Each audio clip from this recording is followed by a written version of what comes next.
নমস্কার।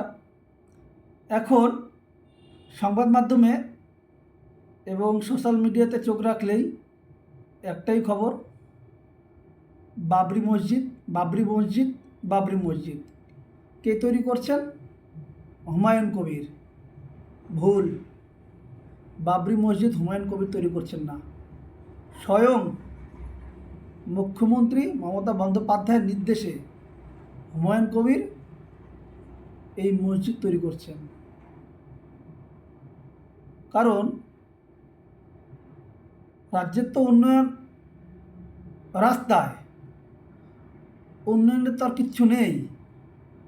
এত পরিমাণে উন্নয়ন হয়েছে, এখন শুধু মন্দির মসজিদটা করলেই 16 কলা পূর্ণ।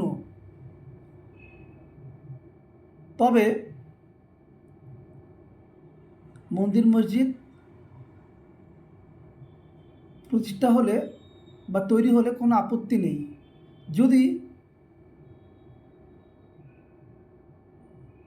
মন্দির মসজিদ তৈরি হলে মানুষের ধর্মে মতি হয়, ধর্মে গতি হয়, সম্প্রীতি থাকে, ভক্তি আসে। মানুষ অসহায় হলে মন্দিরে গিয়ে, মসজিদে গিয়ে শান্তি পায়, ঈশ্বরে বিশ্বাসী হয়, তাহলে ভালো। শুধু একটা মসজিদ কেন, পাড়ায় পাড়ায় মসজিদ হোক, পাড়ায় পাড়ায় মন্দির হোক, শান্তি বজায় থাকুক।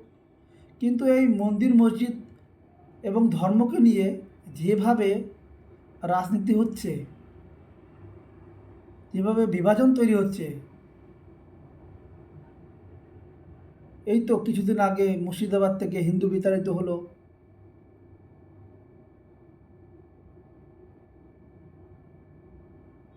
শাহজাহান,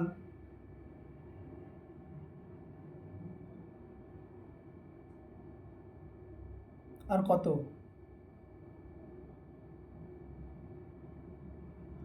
মাননীয়া হিন্দুদের ভোট টানবার জন্য যখন দেখছেন যে আমার পক্ষে শুধু একটাই অভিযোগ যে আমি মুসলিম তোষণ করি, উনি এখন হিন্দুদের কাছে টানবার জন্য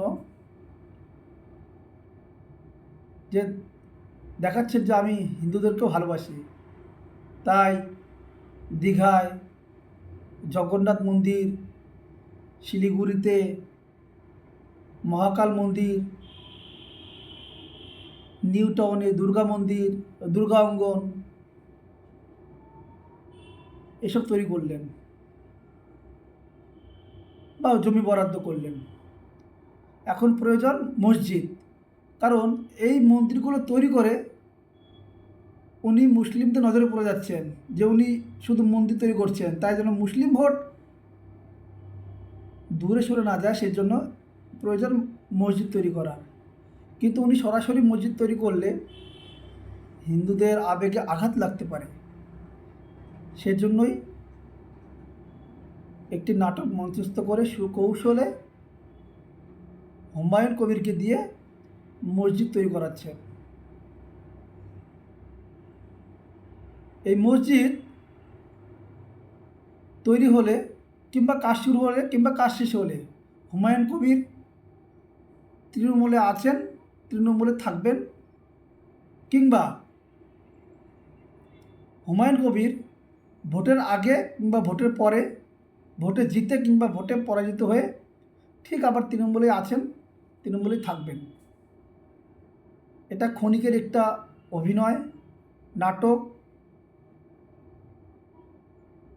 কারণ ভোট বড় বালাই। আবার যখন দেখছেন যে ভোট বিভাজন হওয়ার একটা সম্ভাবনা আছেন, কিছু নেতাদের দিয়ে বলছেন যে না, আমরা মুসলিমদের বিরোধী, কেন মসজিদ তৈরি করছেন? মসজিদ তৈরি না করে স্কুল করতে পারতেন, হসপিটাল করতে পারতেন, কলেজ করতে পারতেন, বিশ্ববিদ্যালয় করতে পারতেন। আরে মশাই, দীর্ঘ 15 বছর রাজত্বে ছিলেন, কি করেছেন? অন্যান্য রাজ্যে আমরা অপহাসের পাত্র হয়ে যাচ্ছি। পশ্চিমবঙ্গবাসী হিসেবে লজ্জা করছে, লোকে ঠাট্টা করে। আর কত আর কত ক্ষমতা দখলের জন্য পশ্চিমবঙ্গকে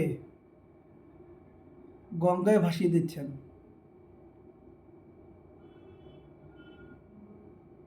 এবার আপনাদের পালা। জনগণ, আপনারা জেগে উঠুন, দেখুন, ভাবুন, আপনার মূল্যবান ভোট সঠিক জায়গায় দেবেন, ভেবেচিন্তে দেবেন। এটা অনুরোধ রইল আমার কাছে।